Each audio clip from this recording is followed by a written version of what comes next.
Hola, ¿cómo están? Yo soy David Barrientos. Bienvenidos y bienvenidas a este espacio semanal que tenemos para analizar las noticias más importantes de Costa Rica y el mundo.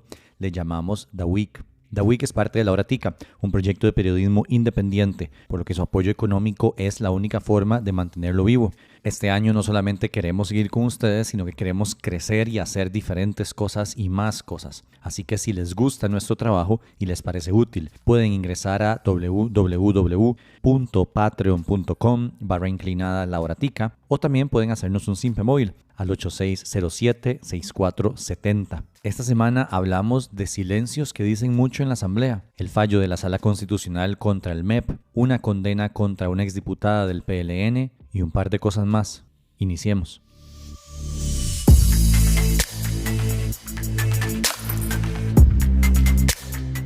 Se desinfló Federico Cruz, alias Choreco. Atrás quedó ese envalentonado ex líder de la campaña política del presidente de la República, Rodrigo Chávez. Atrás quedó ese altivo personaje que entró resuelto el 11 de diciembre anterior a la comisión legislativa que investiga el financiamiento de partidos políticos para responder las preguntas de los diputados. Atrás quedó ese hombre desafiante que decía que no tenía nada que esconder y que respondía con transparencia. Eso fue el 11 de diciembre, día en que aceptó que un consultor argentino experto en redes sociales donó análisis para la campaña de Chávez que no fueron reportados al Tribunal Supremo de Elecciones. Tenemos un episodio en el que profundizamos sobre ese asunto. Lo pueden buscar si les interesa. Esa declaración dejó en evidencia una violación al Código Electoral y el Tribunal Supremo de Elecciones no tardó en anunciar una investigación al respecto. En otras palabras, Choreco fue a la comisión a confesar irregularidades. Ya vamos entendiendo por qué le dicen Choreco. Casi un mes después, sin embargo, este 8 de enero, Federico regresó a la comisión, pero esta vez inmudeció. Se abstuvo de contestar cualquier pregunta, hasta la más general. Por ejemplo, el diputado del Frente Amplio, Ariel Robles, le preguntó: quiero consultarle porque me parece oportuno hacerlo en este momento solo para una aclaración en el marco del aparato democrático que caracteriza este país. Se han dicho en diferentes lugares que hay una pretensión de ustedes porque no se lleven a cabo las elecciones municipales. Eso lo han dicho personas cercanas al partido, militantes y demás. ¿Usted comparte ese criterio? Quiero consultarlo y le doy la oportunidad de que lo aclare en este espacio. Me acojo a mi derecho constitucional y me abstengo. ¿Considera que es necesario que no se lleven a cabo elecciones en nuestro país? Me acojo a mi derecho constitucional y me abstengo. ¿Usted cree, como lo hemos visto en este gobierno, que la división de poderes de nuestro país es un aparato ya insuficiente para el funcionamiento del Estado? Me acojo a mi derecho constitucional y me abstengo. ¿Usted considera que la democracia costarricense y la vía pacífica en la que hemos convivido no vale la pena su defensa? Me acojo a mi derecho constitucional y me abstengo. Ese es el silencio de Choreco, uno de los hombres de confianza del presidente de la República, frente a preguntas que deberían tener una respuesta clara y contundente en una democracia sólida como la nuestra. Pero hay otros silencios de Choreco que preocupan aún más. Evadió responder sobre posibles nexos con el narcotráfico. Usted ha oído hablar del caso Corona, donde el cartel de Querétaro está interesado en participar y lo incluso obtuvo a través de una sociedad mampara la adjudicación de los escáneres en Raxa. Me acojo a mi derecho constitucional y me abstengo. ¿Usted sabe sobre el tema de los escáneres de Raxa? Me acojo a mi derecho constitucional y me abstengo. ¿Conoce lo del caso Corona, donde quisieron exportar cocaína líquida? Me acojo a mi derecho constitucional y me abstengo. ¿Cuántas veces se ha reunido usted con el gerente de Raxa? Me acojo a mi derecho constitucional y me abstengo.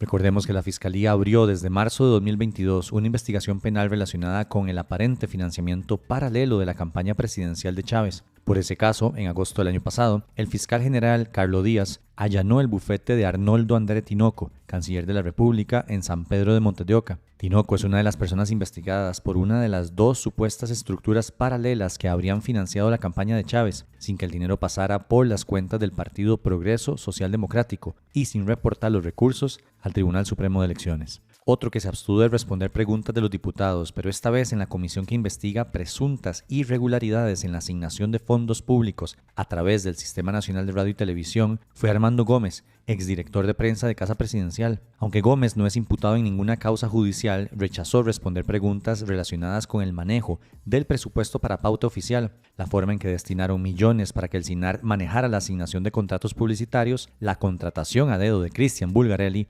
asesor del presidente, por un total de $405,000 y los famosos audios grabados por la ex ministra de Comunicación, Patricia Navarro. Gómez ocupó el puesto de director de prensa de Casa Presidencial entre mayo y noviembre de 2022 y es uno de los que se oyen en los audios que publicó La Nación en diciembre. Sí, Belisario, con todo el respeto que se merece Así aquí es. la dama, se está volviendo la perra de la nación. Es cierto. Con Y todo des- respeto. No, pero cuando la nación no necesitó... No, él fue, no, o sea, digamos, él redactó el comunicadito y siempre nos dejó a nosotros muy mal. sí. Y No, el primer comunicado... ¿no? en el segundo, más o menos nos fue equilibrado. Vaya fichitas llegan a presidencia, ¿eh? La negativa de responder preguntas sin ser imputado en alguna investigación penal o procedimiento administrativo fue considerada por los legisladores como obstruccionismo y por lo tanto decidieron enviar una copia del acta de la sesión del pasado lunes para que sea valorada por el Ministerio Público.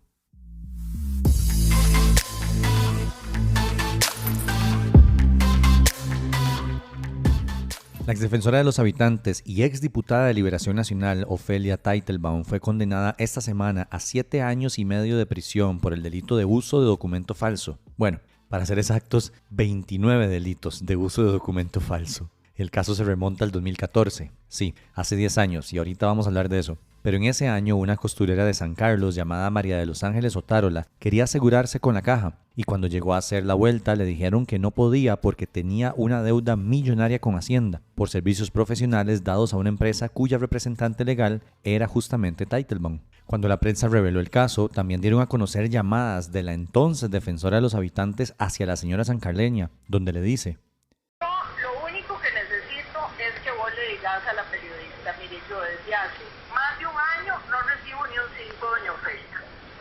No, es que yo no puedo decir que hace más de un año, yo nunca he recibido nada de usted, doña Ofelia. No, es que si le decís nunca, no nos sirve, porque entonces no te puedo cubrir yo. Mientras que si vos le decís desde hace más de un año no recibo nada, doña Ofelia, y la verdad es que no me decís sí, cuando ella me dijo, ya está.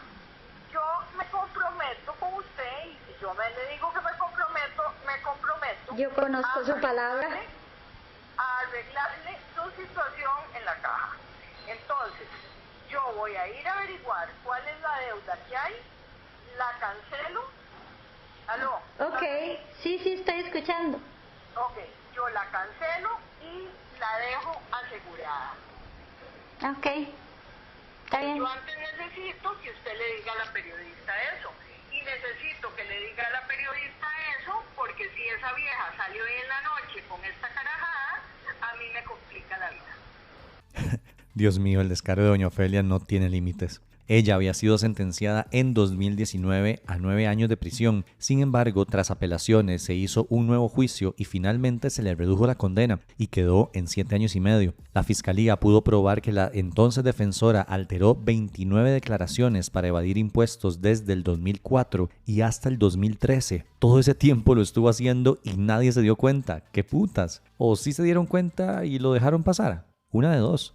La sentencia aún no está en firme, por lo que, sorpresa, aún no irá a prisión. Ella seguirá con medidas cautelares como no poder salir del país y tener que ir a firmar cada mes al juzgado mientras se termina el trámite. La señora, que tuvo total conocimiento de que lo que hizo estaba mal porque, fue diputada y defensora mientras lo hacía, no era ningún ignorante, dijo al salir del juicio que su conciencia estaba tranquila.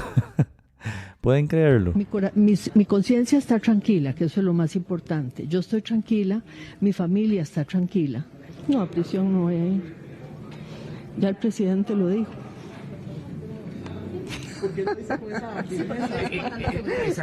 No lo digo con ninguna seguridad, es que me hizo gracia que no lo dije yo, lo dijo el presidente de la República, de alguien que no es nada. O sea, de una persona que es, X, Y, Z. Igual que cada uno de nosotros. Yo no tengo ninguna importancia, realmente.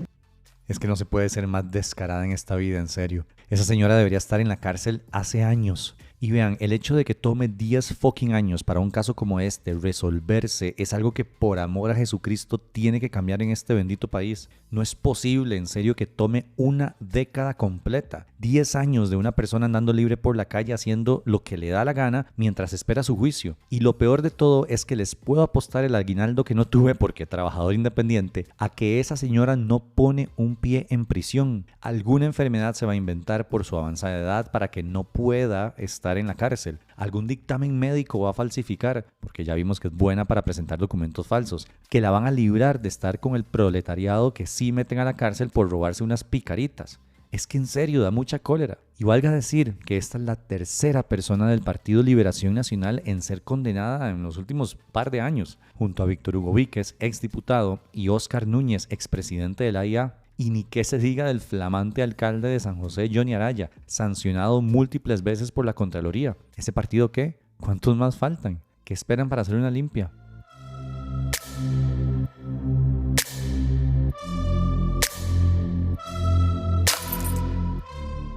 La Sala Constitucional condenó al gobierno, una vez más. En esta ocasión fue el turno del Ministerio de Educación Pública, el MEP, por el cierre de CESA. El Servicio de Educación para Sordos Adultos era uno que se brindaba a personas adultas sordas que por diversas razones no iniciaron o concluyeron sus estudios en primer, segundo y tercer ciclo de la educación general básica y educación diversificada, y data de los años 70. Resulta que el MEP decidió cerrarlo en octubre del año pasado. Un representante de la comunidad sorda de nuestro país decidió meter un recurso de amparo y lo ganó. El alto tribunal le ordenó a la ministra de Educación, Ana Catarina Müller, adoptar las acciones necesarias para garantizar plenamente el derecho a la educación de calidad en condiciones de igualdad a las personas sordas. Además, condenó al Estado al pago de costas, daños y perjuicios causados. El MEP también tiene que garantizar de manera plena e ininterrumpida el derecho a la educación de calidad en condiciones de igualdad e inclusión para las personas cubiertas por el programa CESA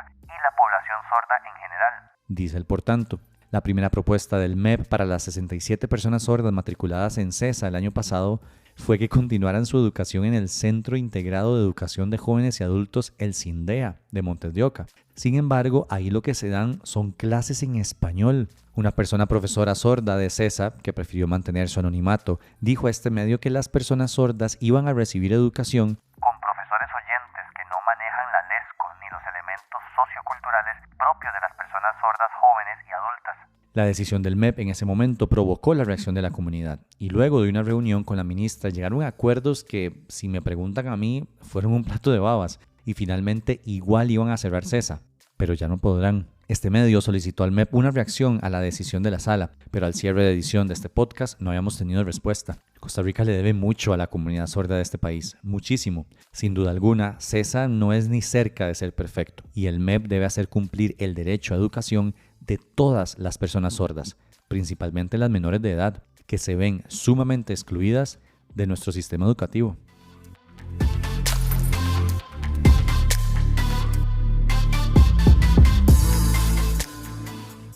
¡Hey, doña Marta! ¡Páguele a la caja! Luego de que la Contraloría descubriera que se le había pagado cerca de 22 millones de colones adicionales a lo que legalmente le tocaba recibir por salario y decirle que debía devolverlos, la señora salió a decir que por ahora no lo hará. Hay hoy en día 2 topes salariales, uno para pluses y otro para salarios globales, en leyes diferentes, y la ley marco entró en vigencia después de mi ingreso a la Caja Costarricense de Seguro Social. Esquivel también dijo que pedirá el criterio de Mideplan en un intento de desviar absolutamente la atención porque, 1, el Mideplan es controlado por el Ejecutivo y probablemente dirá lo que le diga el presidente, pero 2, y más importante, lo que sea que diga ese ministerio no está legalmente por encima de lo que diga la Contraloría. Y doña Marta lo sabe, ella es una abogada, estudiada, no es cualquier bombeta. Ella sabe que debe acatar lo dicho por la Contraloría. La Junta Directiva de la Caja decidió acatarlo y rebajarle el salario a lo que corresponde, razón por la cual Esquivel presentó una acción para separar a los 3 miembros representantes del sector social que votaron a favor del rebajo. Mientras doña Marta se niega a devolver el extra que le pagaron, el ex jerarca de esa institución, Álvaro Ramos, quien aparentemente también recibió plata de más, pidió a la Caja que le dijeran cuánto es para ir a devolverlo.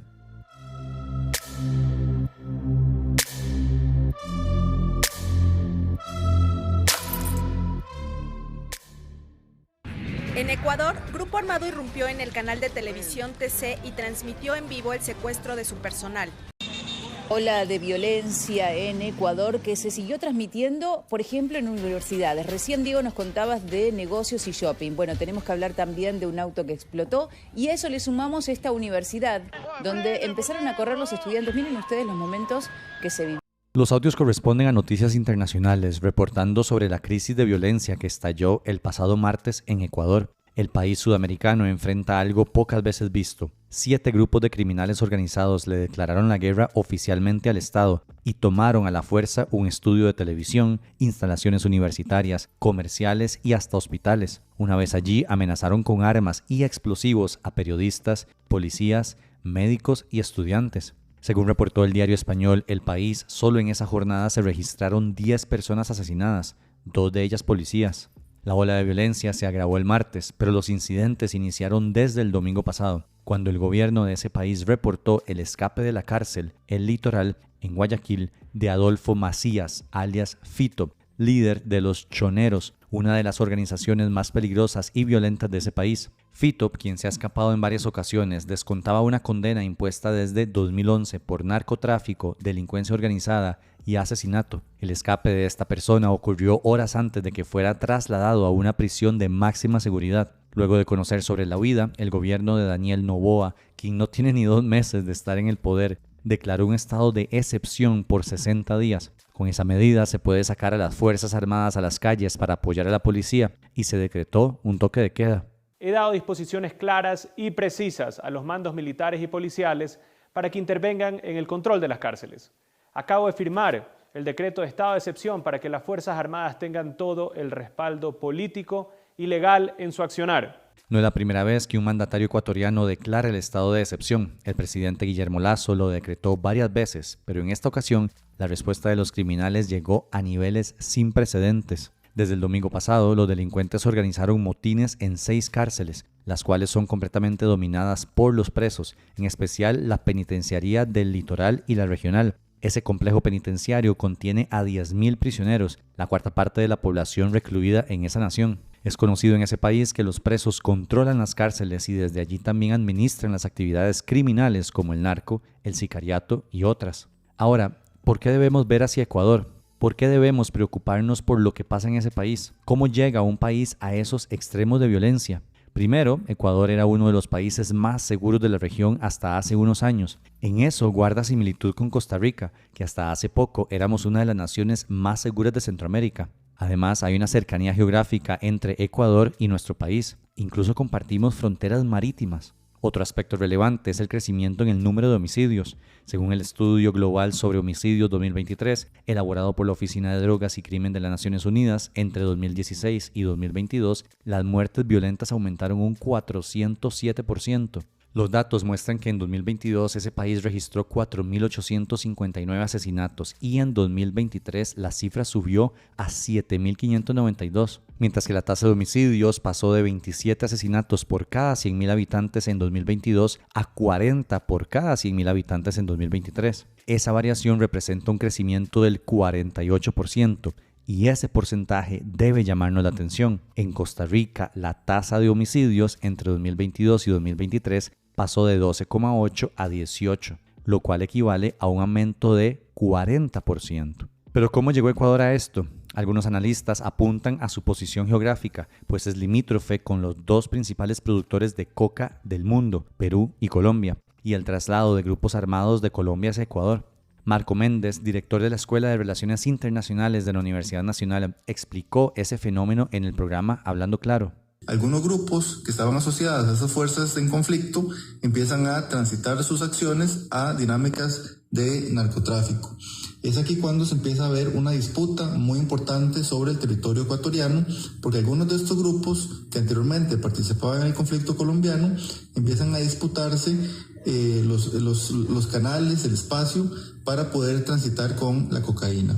En 2022, por ejemplo, se estimaba que 1/3 de la cocaína que se produjo en Colombia transitó por el Ecuador. Entonces, imaginémonos la magnitud de la disputa territorial que se viene ocasionando en el país.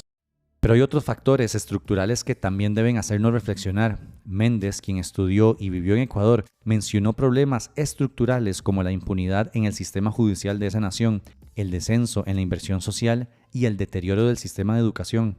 Me parece que eso es un aspecto que hay que tener cuidado en los países de América Latina. La creciente impunidad pues, a estos grupos les da alas para operar y de alguna manera la dinámica de tensión entre los políticos diluyó la atención de los problemas estructurales que está enfrentando la sociedad ecuatoriana en cuanto a la violencia, pero por otra parte hay algunos elementos asociados a la política y me parece que es un tema al que tenemos que prestarle atención también desde nuestro país. Según el Instituto Nacional de Estadística y Censo de Ecuador, 25,2% de los ecuatorianos vive en condición de pobreza y 10,7% en pobreza extrema. Ojo con Ecuador, ojo con las similitudes con nuestro país.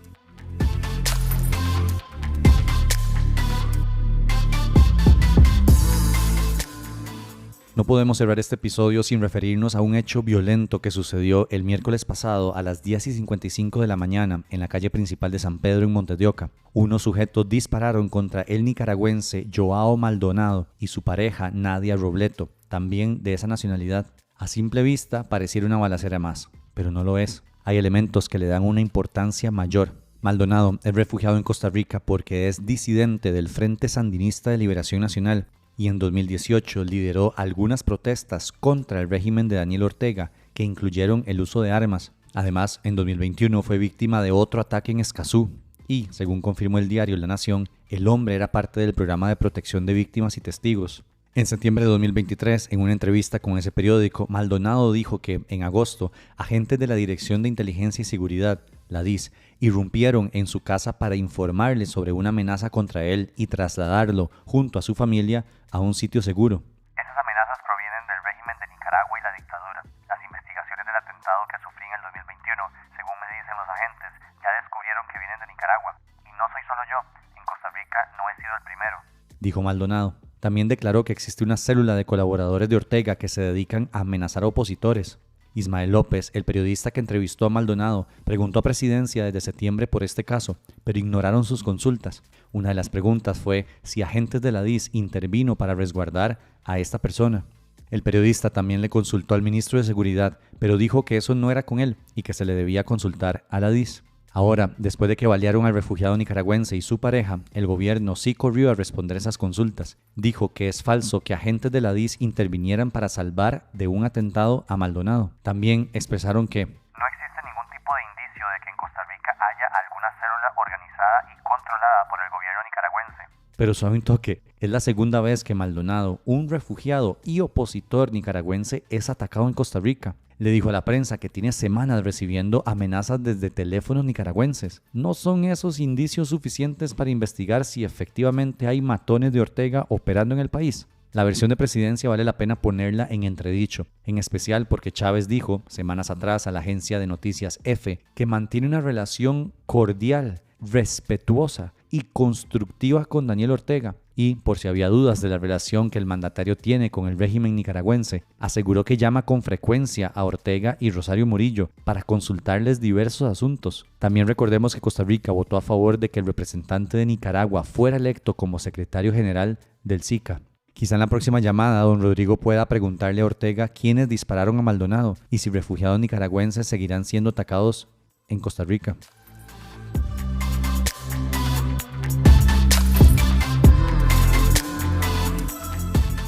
Esto fue un resumen de las noticias más importantes que sucedieron del 8 al 12 de enero en Costa Rica y el mundo. Recuerden que pueden seguirnos en redes sociales @lahoratica. Pueden compartir este podcast para que le llegue a más gente. Pero lo más importante que pueden hacer es apoyarnos con su financiamiento en www.patreon.com/lahoratica o a través de un simple móvil al 8607-6470.